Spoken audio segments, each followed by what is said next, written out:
This episode of What the Tech is brought to you by Casper, an online retailer of premium mattresses for a fraction of the price, because everyone deserves a great night's sleep. Get $50 off a select mattress purchase by visiting casper.com/Andrew and enter promo code Andrew at checkout. Slack is a messaging app which brings together all your team's communication into one place, making work simpler and more productive. Go to slack.com to learn more. What the tech?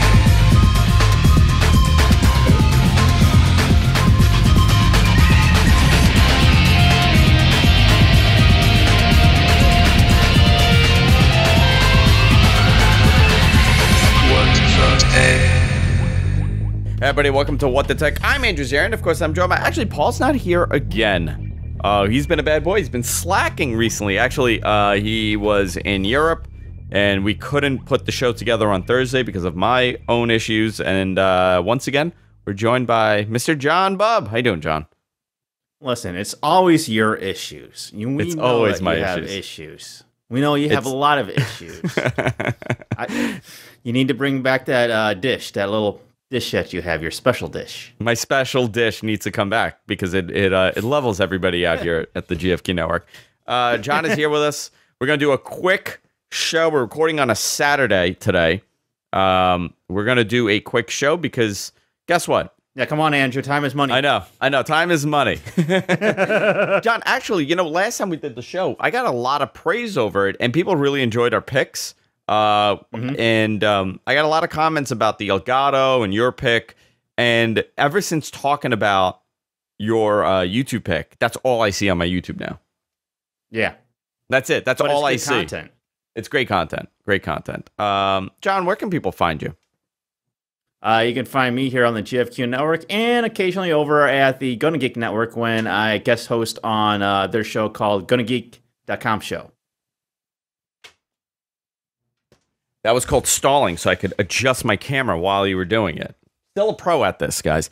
We do have a lot to talk about. Obviously, Google had some big announcements. And I don't know, what did you see from the overall... And we're going to break down what these announcements were, but what did you see from the overall reaction to some of these things, John? Was it... I mean, I looked at it, and there was nothing that stood out as a negative in any way when I looked at, all the products that they announced and the features that they were talking about. But there was still a lot of criticism over the Pixel 3 having the notch and the laptop, the Slate that they announced. Mm-hmm. What did you see when you were monitoring this? Your opinion, not your opinion yet, because I want to go down the news, but overall, what was the overall reaction? Yeah, so I'm pretty much in the same mindset as you are in terms of this event. It's interesting because obviously the big thing is the notch. We were wondering whether or not Google was trying to pull a fast one on us and actually say, "Oh, we're gonna have the notch. We're not gonna have the notch and all this stuff." And then, yeah, of course, because it's one of the most leaked devices in history on the internet, the Pixel 3. Yeah. So there was no surprises there. Overall, you know what? Here's my thing is I think we are well past the time where we need to have these type of events where it's these big shindigs that Apple and Google and Samsung has. We don't need to do those anymore. We don't. Stop. Yeah, because everything is done prior. Now. Yeah, yes.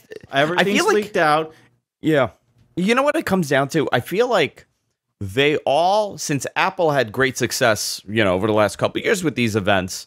And they had a formula that worked. They spoke about this, they spoke about that. It was like 2 hours long and they were done. Now everybody feels that they need to stretch out the hour and a half, 2 hour announcement. And you have these weird filler spots that nobody watching says, you know what, that's really entertaining. I feel like it's a lot of filler. It's a lot of internal praise on how we're doing so good for society. We're doing so good for everybody. And then here's the product. But there were some pretty...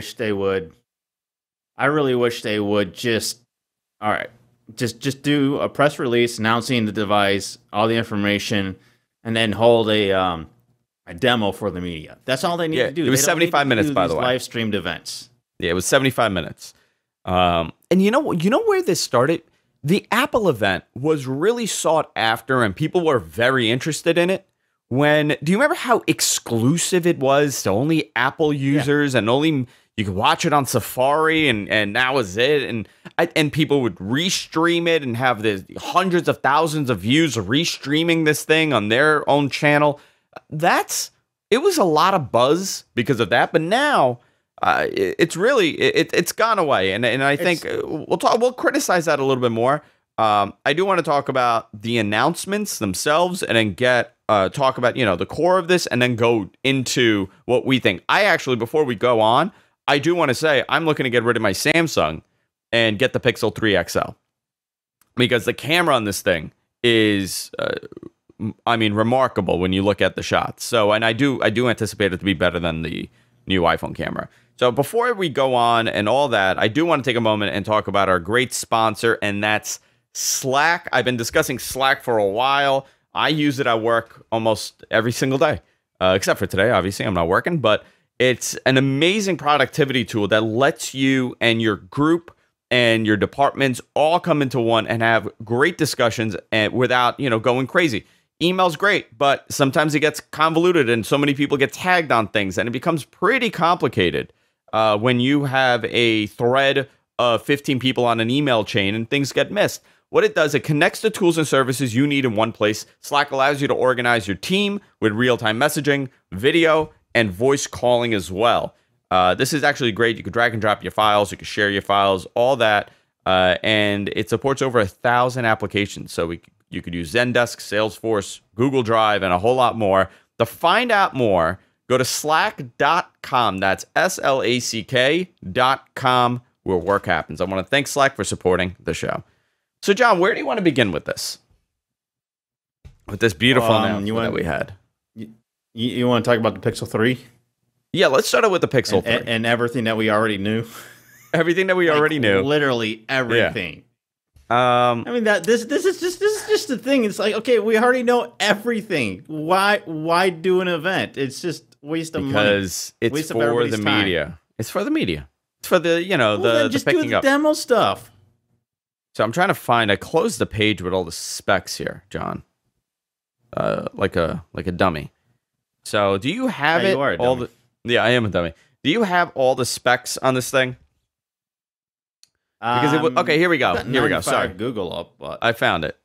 Okay, so it's the Google Pixel 3 XL, 6.3-inch OLED display. It's actually a very good-looking phone, and this is great considering the criticism Google got for their Pixel 2, where people said it looked cheap, it didn't feel right. I know that Ayaz had one.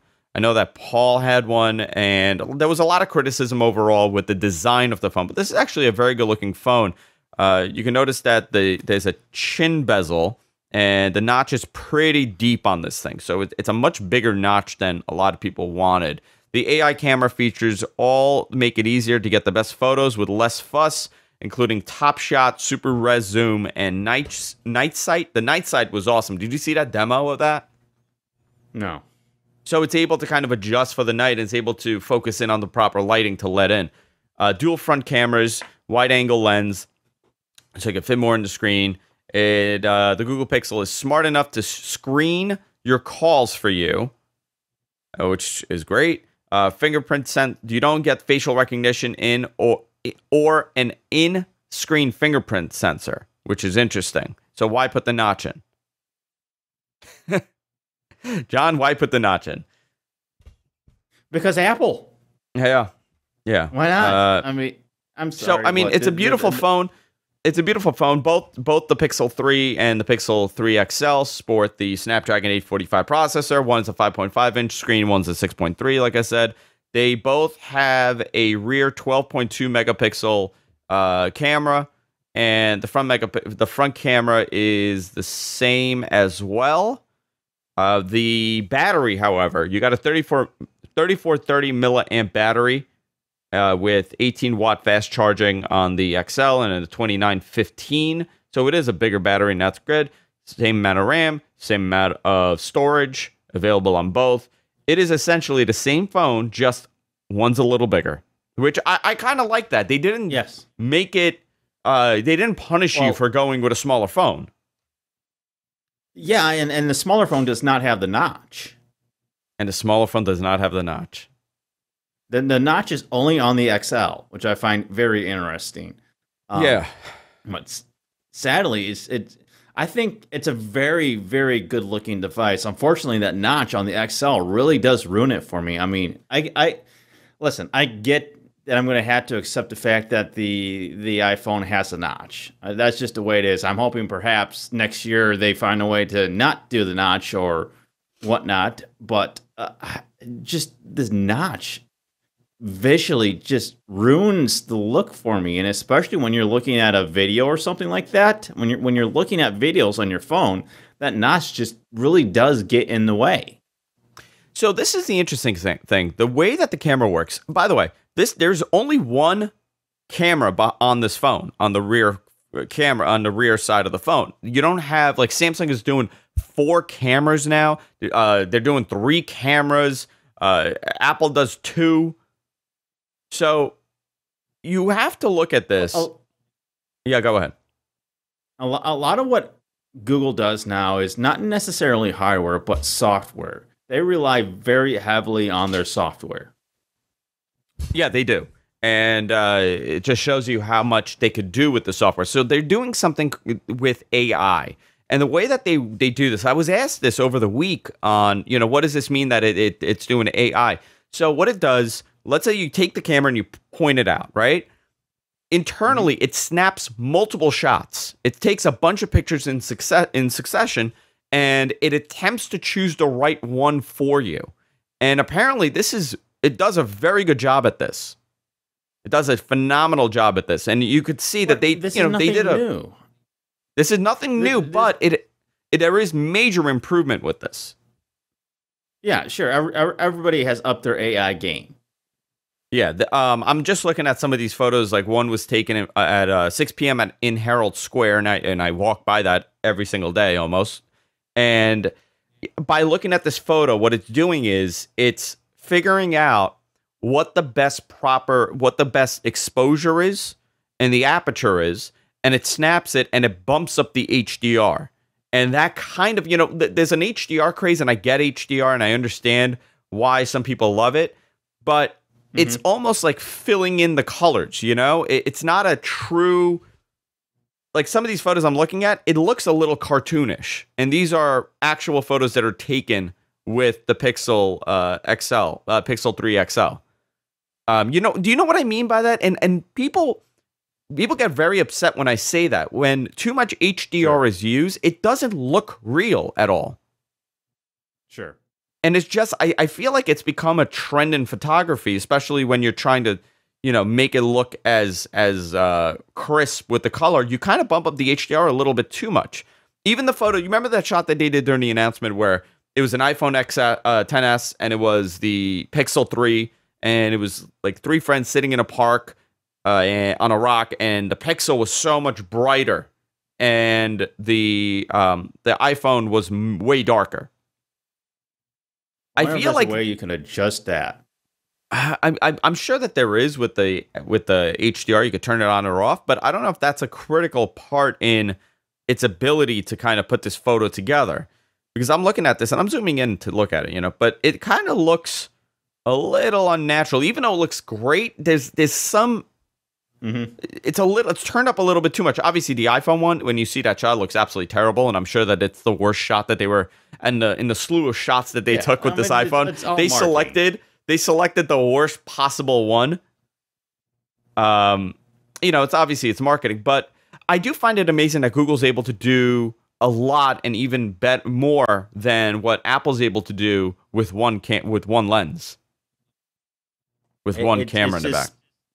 Like I said, it's everybody is upping their AI game, and we know that from Apple's announcement. We know that from Google's announcement, and the fact that they both mention AI specifically.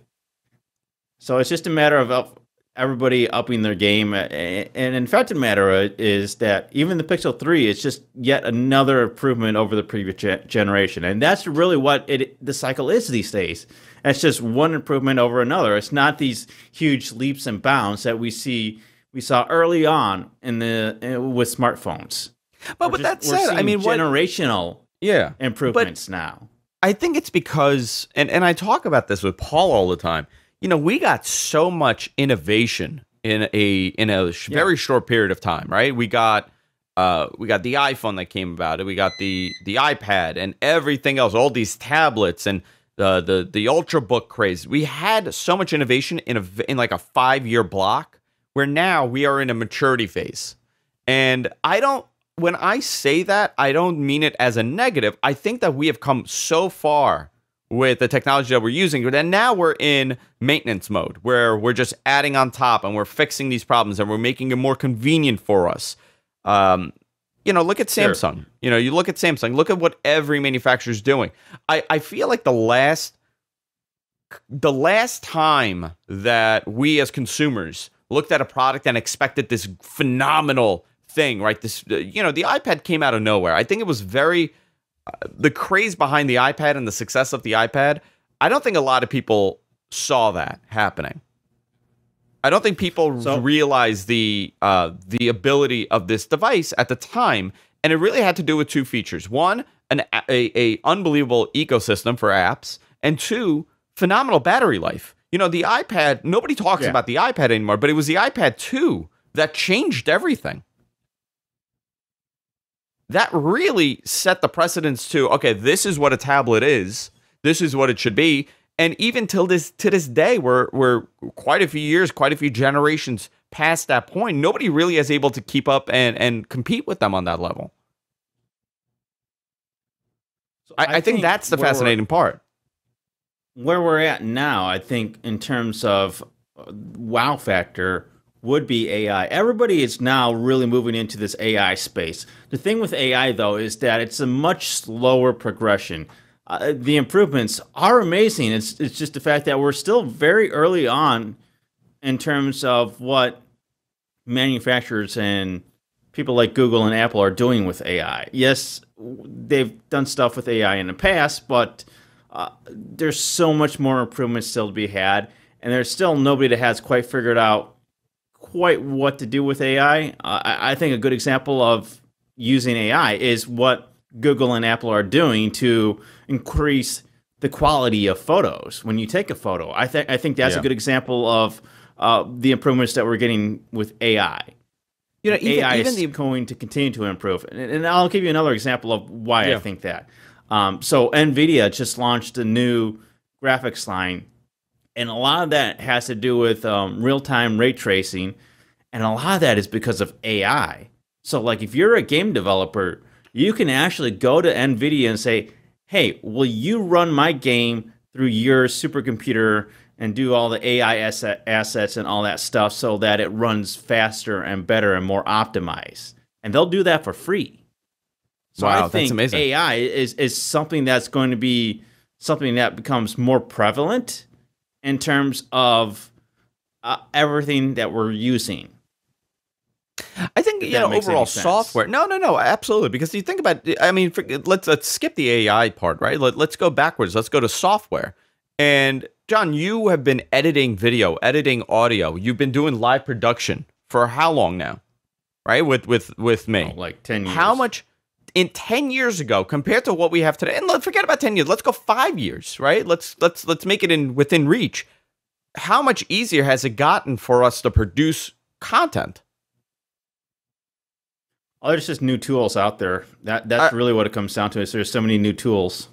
I mean, and we still overcomplicate stuff due to the fact that we're embedded in using these Skype machines and using this, using that. You technically could do everything that we were doing 5 years ago with 5-6 machines on one, and that's really not due to hardware. That's due to smarter software. Well, the fact that we're doing this through vMix Call at 1080p right now. Absolutely. Right? You're sending me 1080p. And you're not using a Skype machine. This is a video that's going directly into your switcher. I'll give you another example. I edited a video on my iPhone. I was able to get a YouTube video, extract the YouTube video, save it on my iPhone, put it and edit it in the software on my iPhone, edit the video, and then post it on Twitter in a matter of 20 minutes. I did all of this on an iPhone. Where 5 years ago, it would have taken me probably an hour to do this. It's wild. I mean, software has gotten so much smarter and so much, more efficient, where now we're in the AI stage, and this is the beginning. This is the infancy of AI technology and AI, algorithms assuming what the best photo is and combining the photos and bumping the HDR. It's smarter than most editors.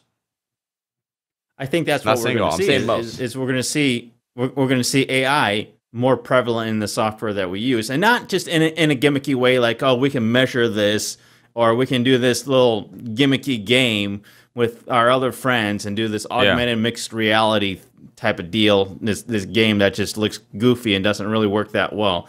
It's going to be more in terms of tools for us to use to get better results from what we use every day. Taking a photo is a great example of that. Oh, it's a phenomenal example of that, because that's something we do every single day, like you said. Hey, I do want to continue this discussion, but I do want to thank... We're talking about getting smarter and getting more efficient, and that's exactly what a Casper mattress is. Casper mattresses are designed by humans for humans.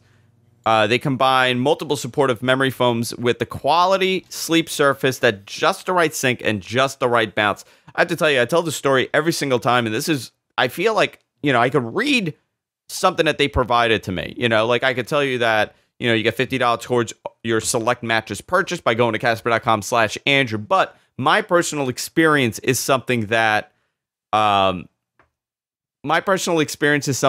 you will generally understand better. I have 4 ruptured discs in my back.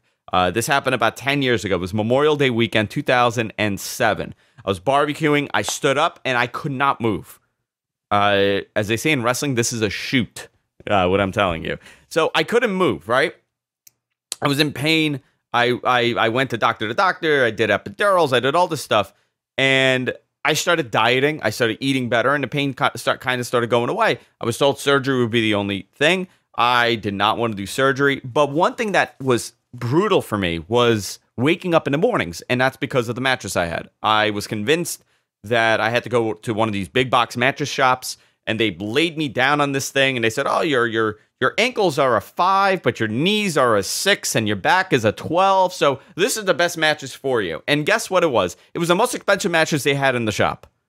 They saw me come in, and they got me. So I went and bought this ridiculously expensive mattress, and it was one of the most uncomfortable things I've ever had in my life. It was just miserable for 2.5 years. I tossed and turned every single night. So when Casper came on board, they said, hey, try out our mattress. Came in a box, and I was a little bit skeptical as far as, this thing is coming up in a box, and how does this work? I'm telling you, from the first night that I laid on this, I felt so much better. And little by little, the pain started going away. That morning pain that I had every day where I would have to stretch and everything, it started really going away, because this mattress, it was really, it was the right firmness. It was the right softness for me. But I'm just giving you my story here with Casper and why I'm a huge believer of their mattresses, huge believer and supporter of their products. And you could try it out too. You get a 100-night sleep guarantee, meaning you could try this mattress out, see if it works for you. And if it doesn't, guess what? You can send it back. No questions asked. Easy breezy. But I'm willing to bet that you're not going to send it back. You go to Casper.com/Andrew, use the offer code Andrew at checkout, and you get $50 off towards a select mattress purchase. I absolutely love these guys, and you really should try it out if you're looking for a mattress. Casper.com/Andrew. I've been waiting 10 years to try one. You want a Casper mattress? Yeah. Who doesn't? You know what's funny? Coco's messaging me right now, and I swear to God, and we're recording this right now, and this is the weirdest thing. I'm not preaching to you guys, right? I'm not religious, but sometimes you put things out in the universe, and it just happens that somebody else gets that message. This is weird for me to even talk about on the show. He just messaged me and said, "Hey, what's the promo code for your Casper mattress?" That is really weird. That's really weird. Your computer? I don't know, man. That's like gives me the heebie-jeebies a little bit right now. That's really, dude. How weird is that? He just asked me for the promo link for the Casper mattress because his girlfriend wants to buy one. That's so weird. That's awesome. Talk about something that's not weird. Got a girlfriend? Yeah, he did. Good for him, huh? Wow. He suckered someone in. That's scary. Google also announced the Home Hub. It's the latest smart display to hit the market, but it's not like quite the rest. The one key difference in the Google lineup is the lack of a camera. This thing doesn't have a camera. I think because they're most likely going to release a camera with the next one, so it removes the possibility of video calls. Because they don't really have a video messaging product that people give a crap about. Wait a minute, it's not Hangouts anymore, right? Hangouts I don't know are dead. What it is because it's a chat. Is it Hangouts? They've changed the name of their products, and they have several products that do the same thing. So I have no idea what it is that they do anymore in terms of messaging. Yeah, I really don't understand what it is that they have and what you're supposed to use. I use the Google Messenger on my phone, and they came up with a plan to kind of streamline their messaging, but it's only complicated things even more. They had Google Hello, then they had Duo, and then Hangouts and Messenger, and it's just chat. Hangouts chat.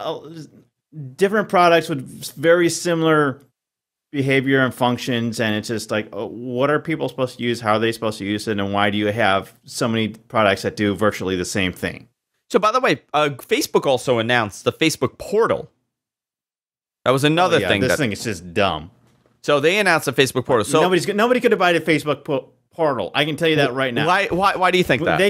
They talked about this on the Gonna Geek show on, I believe, the previous episode.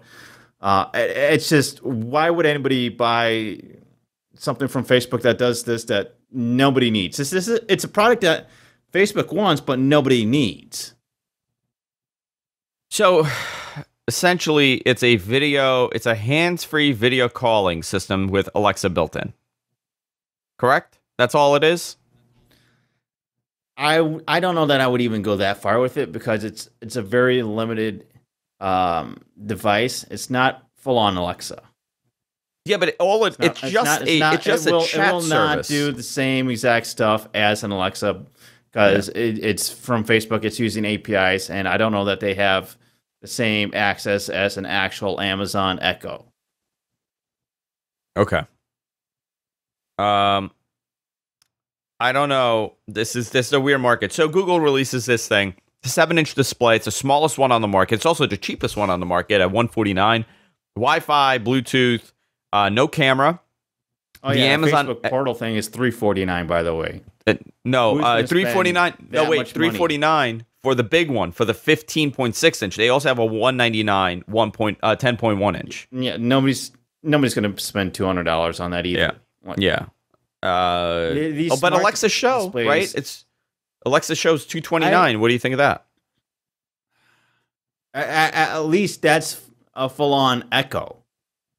Whereas these other devices are just kind of like, they kind of interface with it, but not really. And I don't know. It's just, these smart displays are a lot like tablets, in my opinion. They're devices that they put out to supplement these ecosystems that they've built, but nonetheless, it's a very niche market, and very few people are actually buying these. Yeah, so I'm trying to find Google. How are they? Let me see how they're presenting this. Google Home Hub. Because I have a Google Home in 3 rooms right now. Somehow I ended up in that ecosystem. I have no idea how that happened. I somehow ended up in the Google one, and I have to tell you, the Alexa's better. So what this thing does, essentially, it's your personal assistant, where it'll tell you your Google Calendar stuff. It'll tell you the temperature in your rooms if you have a Nest or a smart device that it connects to. You can watch YouTube videos. You can get the weather. It's your first glance at the day. I'm trying to figure out how important just take that $149 and put that into the new Google Pixel. Or you could put it into a new Google Pixel. Yeah, or you could do that, because everybody has their phone around them. It has speakers. Exactly. It has you could relive your moments. It's pretty much a photo album. Also, listen. I don't necessarily. I do find one thing interesting. It connects with the Nest, and that would be pretty cool. because you could have this in the room, and when somebody rings your bell or somebody comes up, it pulls up on the screen. I like that aspect of it. That was okay. Other than that, this is a very interesting market, and it's essentially a limited tablet. Yeah. It's a limited tablet. So why couldn't, I mean, this is a crazy theory, right? Why couldn't they create some sort of base and you could buy whatever tablet that Google is selling and just dock it on there? When you dock it, it becomes Google Hub mode. That's actually a very interesting idea. Right? And then when you take it with you, you could have the option of doing Google Hub, or you could have the option of just doing whatever else on this. That is something that Apple could really benefit on that, huh? Because everybody has an iPad. Yeah. Just take an iPad, dock it, and now you're in this hub mode or smart display mode, where it acts very differently than you would if you were walking around with this thing. I'm very surprised that this is taking off, and especially on the Amazon side, because those Amazon tablets do sell well due to being inexpensive. Cheap. Yeah. I mean, I have a couple of them, right? I have 3 of them because I give one to my daughter in the car. Somebody else bought her one. And then I had bought one to give away to someone that I never did. They're not the best. They're pretty slow. They're not, the best UI. It's a little bit convoluted because it integrates with the Kindle stuff. But if they were to revamp this and sell a dock for this, I think that would be a tremendous hit for Amazon. Sure. I find it very interesting that that's not the route that they took, and I'm curious if it was presented at one point that would be the route, but they couldn't justify missing out on the opportunity to sell a $230 display that just sits there with a giant speaker behind it. Yeah. I find that very interesting, but essentially that's all that it is, right? It's a dumbed down tablet, these devices. And I know they're going to sell remarkably during the holiday season. It's just something that I don't see most people needing. Dude, I'm telling you, they're going to sell these like crazy during the holiday season. So I want to move on, and I want to talk about this Google Slate, and I want to get your opinion on this, because this is an interesting device that Google is putting out now. It's essentially a Chrome OS tablet. Google hasn't necessarily had a tablet before of their own. They've had some Android tablets, but this is, I believe, the first Chrome OS tablet. I don't have necessarily the specs in front of me, and we don't know the entire specs for this. Oh, I have it here. Because it's been rumored to have 2 different CPUs and 2 different amounts of RAM, so we don't know exactly what's in there.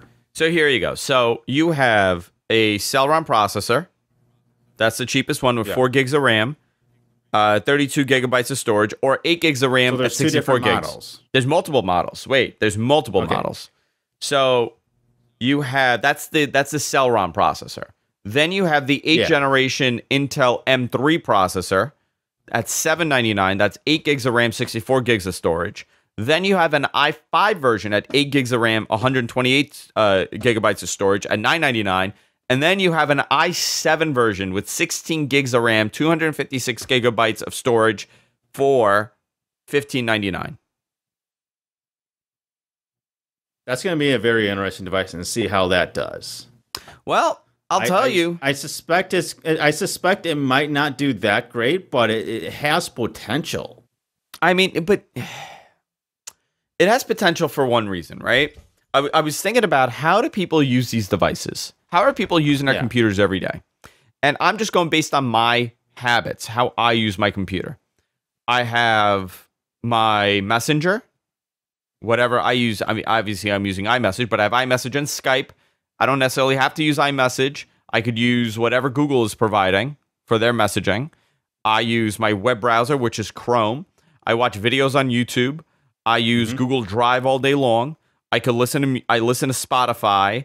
I mean, that's about it, right? I mean, your day-to-day usage, your day-to-day average usage consists of Gmail, Google Drive, and Chrome.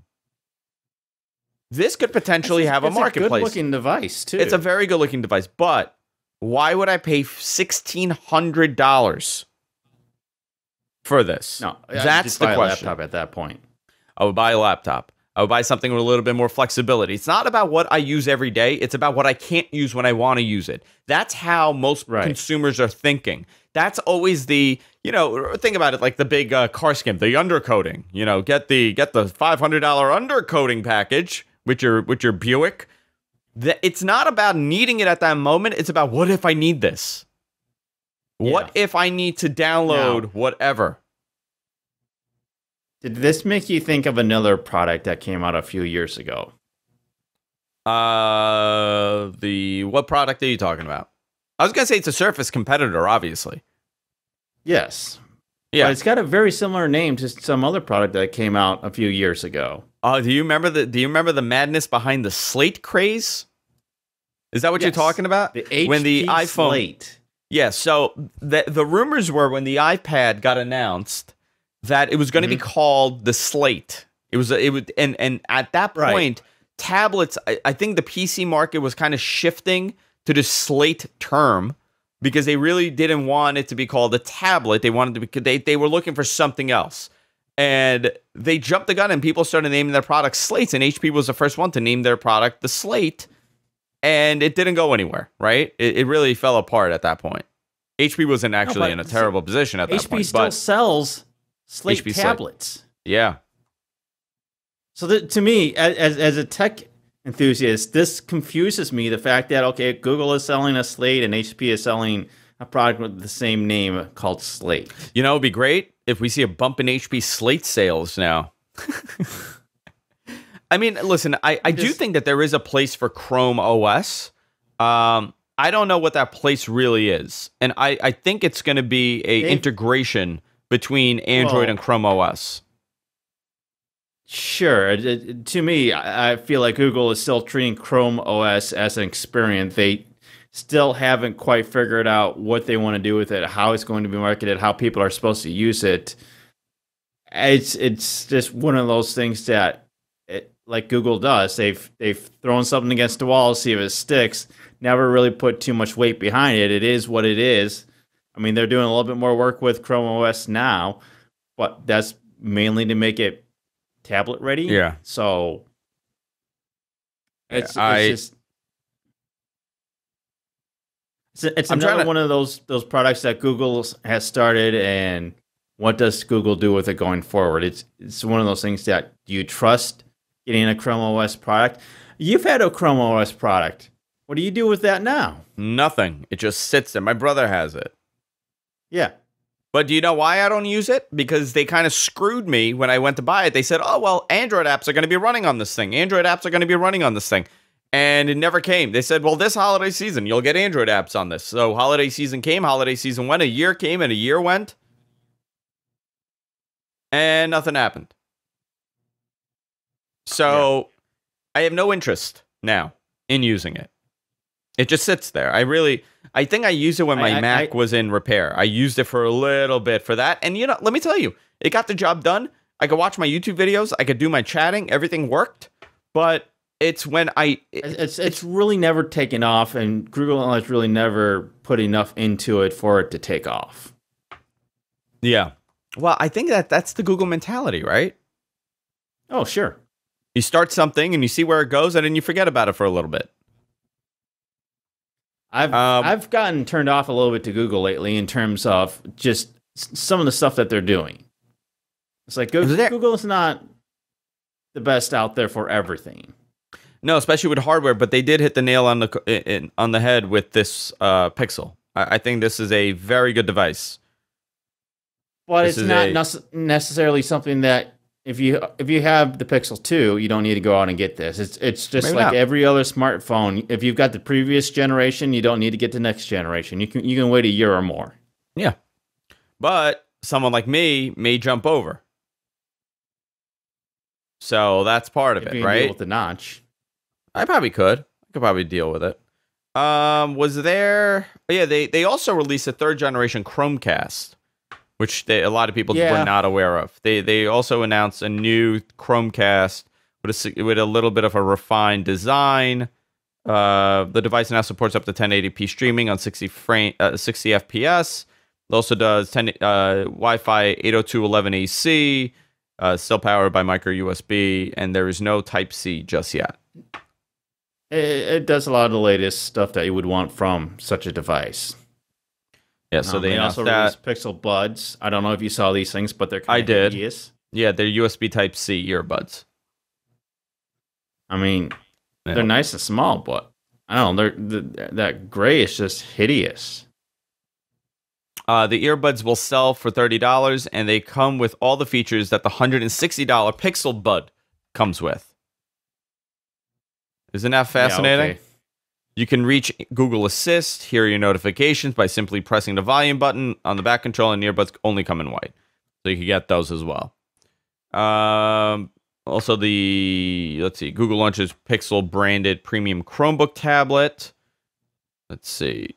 That was the Slate, obviously. And I mean, that was about it. It was a very interesting announcement. Yeah. Again, it was an announcement that they didn't really need to have since everybody already knew everything that was leaked. Yeah. Also, Google Plus they killed Google Plus. Yeah, I think everybody saw the writing on the wall for that one, though.